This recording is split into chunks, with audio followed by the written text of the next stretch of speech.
Assalamualaikum, saya Meta Hana dari grup 65, nombor matrik 30418307.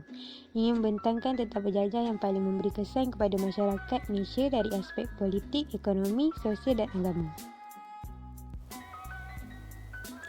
Penjajah yang paling memberi kesan ialah British.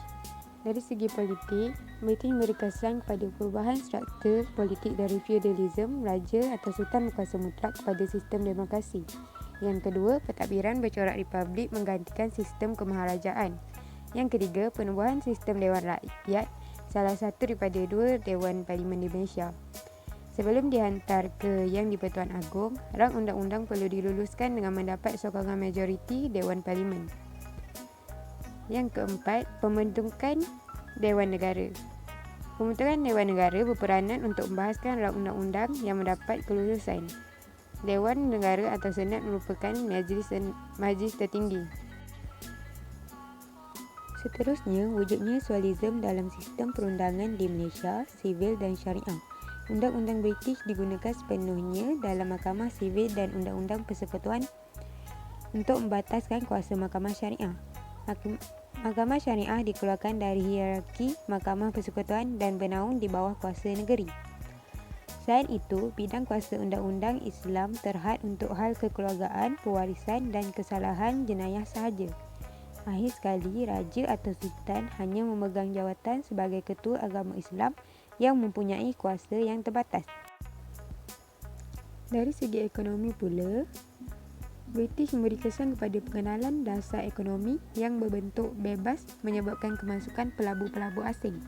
Yang kedua, pengenalan kepada ekonomi dagangan seperti pertanian dan pelombongan dan juga kemasukan buruh import dari India dan China. Yang ketiga, penggunaan alat dan teknik pertanian yang lebih moden serta sektor perindustrian juga turut dimajukan. Yang keempat, masyarakat mengusahakan ekonomi sara hidup atau lebihan produk seperti biji timah dan peternakan binatang berskala kecil. Yang kelima, pengenalan penanaman getah menyebabkan permintaannya meningkat terutamanya dalam penghasilan automobil. Yang keenam, apabila ekspor dan import diperkenalkan, landasan kereta api dibina untuk memindahkan barang ekspor dan import ke pelabuhan. Dengan pembinaan landasan kereta api, kawasan luar bandar dan bandar telah disambungkan. Seterusnya, pengenalan sistem telekomunikasi yang moden untuk tujuan pengangkutan dan perhubungan. Seterusnya ialah pengenalan penggunaan mata wang kertas. Akhir sekali, kewujudan lebih banyak pelabuhan penting serta kemajuan dari segi perkapalan. Kemudian, dari segi sosial pula, ialah pengenalan sekolah-sekolah vernacular Melayu dan Inggeris. Sekolah Melayu, sekolah Cina, sekolah India turut diperkenalkan. Yang kedua, tulisan Rumi menggantikan tulisan Jawi. Tulisan Rumi dan bahasa Inggeris turut dipelajari. Yang ketiga, pembentukan masyarakat majmuk disebabkan kemasukan buruh Cina dan India. Mereka menjadi warga negara Malaysia.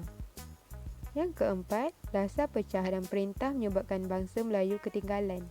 Bangsa Cina mengeksploitasi ekonomi komersial dan bangsa India di sektor pertanian. Seterusnya, pemikiran orang Melayu yang lebih terbuka. Tidak lagi dipercayai pantang larang, petua dan lain-lain. Akhir sekali, unsur barat dapat dilihat melalui seni bina bangunan, muzik, filem dan lain-lain lagi.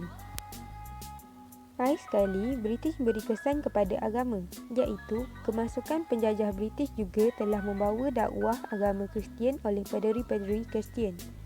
Yang kedua, akibat daripada kemasukan buruh dari Cina dan India, agama seperti Buddha dan Hindu juga dibawa masuk ke tanah Melayu dan kekal hingga ke hari ini.